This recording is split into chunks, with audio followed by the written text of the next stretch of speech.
We are confirming from this report that, Mr. Speaker, the entire report was fake because the people who were interviewed were not underage.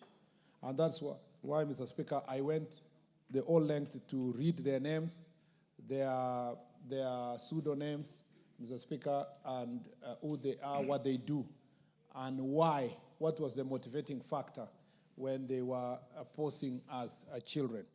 Mr. Speaker, that is not, and this statement also is very clear. That is not to say there may be no cases of sexual exploitation of young people in the country.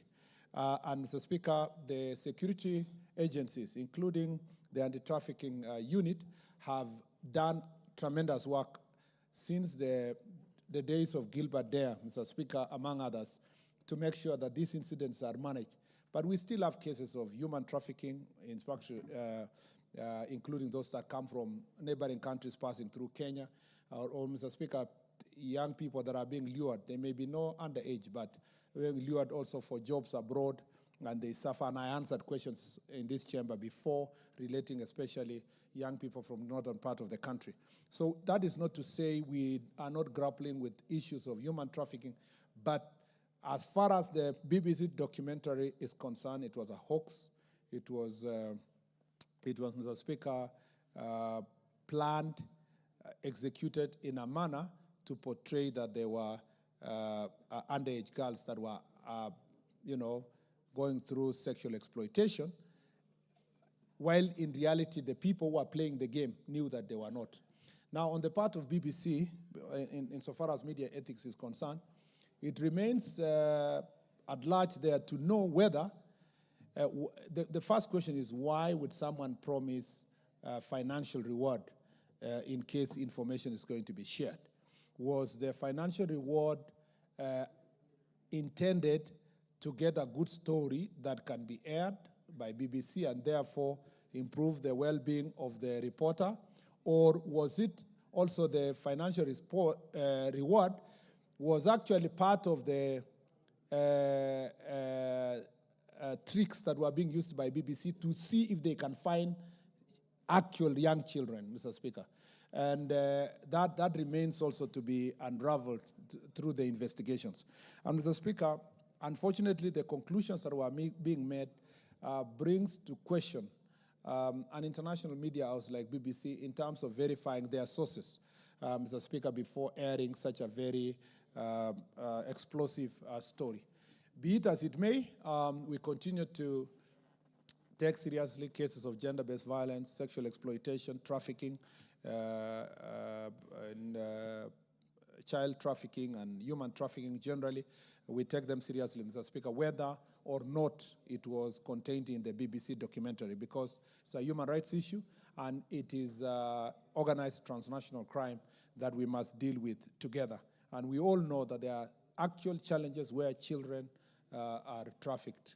And therefore, Mr. Speaker, it doesn't stop the fact that the Mai Mahiu incident, the BBC report was a hoax, does not mean that we sleep and don't do the job that we are expected to do.